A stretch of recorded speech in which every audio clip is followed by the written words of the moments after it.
The night was unnaturally still, as if the very air held its breath. In the heart of a forgotten village stood a centuries-old chapel, its stone walls cracked and stained with time. Locals whispered that the church was cursed, a place where the veil between the divine and the demonic was dangerously thin.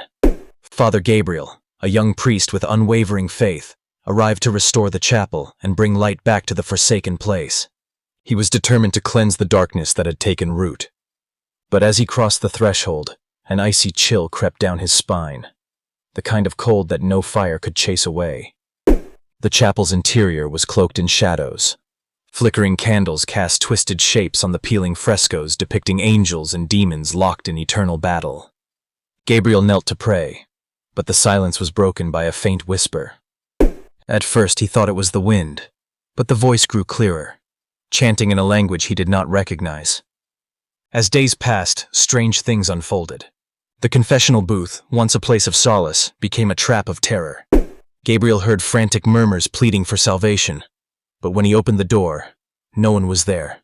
His holy water turned to black sludge, and the crucifix on the altar seemed to bleed dark, viscous drops. One night, drawn by an unexplainable force, Gabriel descended into the chapel's crypt. There he found ancient symbols etched into the stone floor, a ritual circle soaked in old blood. At its center lay a tattered book bound in human skin, the pages inscribed with unholy prayers. As he read aloud, the air thickened and shadows writhed around him. Suddenly, a figure emerged, a gaunt, pale man with eyes like burning coals. "Why do you summon me, mortal?" the demon hissed. Gabriel's faith faltered. The demon offered him power beyond imagining, the chance to undo all the evil in the world, but at a terrible cost. To save the village, Gabriel would have to sacrifice his soul. Torn between duty and damnation, Gabriel faced a harrowing choice. He closed his eyes and whispered a prayer, feeling the weight of centuries pressing down on him. When he opened them, the demon was gone, and the chapel was consumed by blinding light. But as dawn broke, the villagers found the chapel in ruins, and Gabriel was nowhere to be found.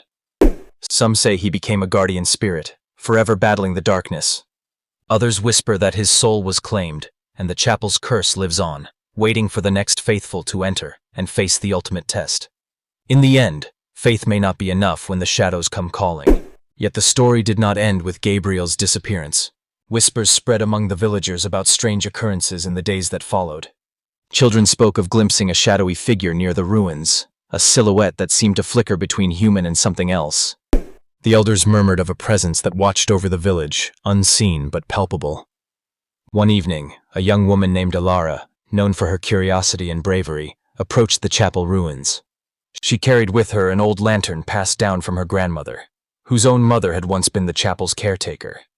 The lantern's glass was cracked, and its light flickered weakly, but it was said to hold a protective blessing. Alara stepped cautiously over the rubble, the air thick with an unnatural stillness.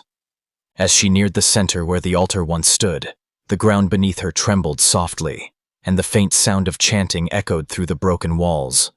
Her heart pounded, but she pressed on, determined to uncover the truth. From the shadows emerged a figure, not the demon, but something else. A luminous being, radiating warmth and calm. It was Gabriel, or what remained of him. His eyes, once full of fear and doubt, now shone with a serene light. "Alara," he spoke, his voice a gentle echo. "The battle is not over. Darkness lingers, but so does hope." He told her of the pact he had nearly made, the sacrifice he had almost given. Instead of surrendering his soul, he had called upon a higher power, one that granted him the strength to bind the demon within the ruins. This act had shattered the chapel but saved the village, for now. Gabriel's presence was a guardian's, tied to the land and its people. He warned Alara that the curse was a cycle, a test of faith and courage that would return with each generation. The chapel's ruins were a threshold, a place where the veil remained thin, and the battle between light and shadow continued unseen. Alara vowed to watch over the village, to prepare those who would come after her. She gathered the villagers, sharing Gabriel's story, and urging them to remember that faith was a living thing, one that required not only belief, but action. In the weeks that followed, the villagers began to restore the chapel anew, not just with stone and wood, but with prayers and resolve. They planted gardens where darkness once thrived and lit candles that burned steadily through the night. And though the shadows still whispered and the wind carried faint chants, the village stood united, a beacon against the encroaching night. Father Gabriel's sacrifice, his transformation into a guardian spirit, became a symbol of hope and warning.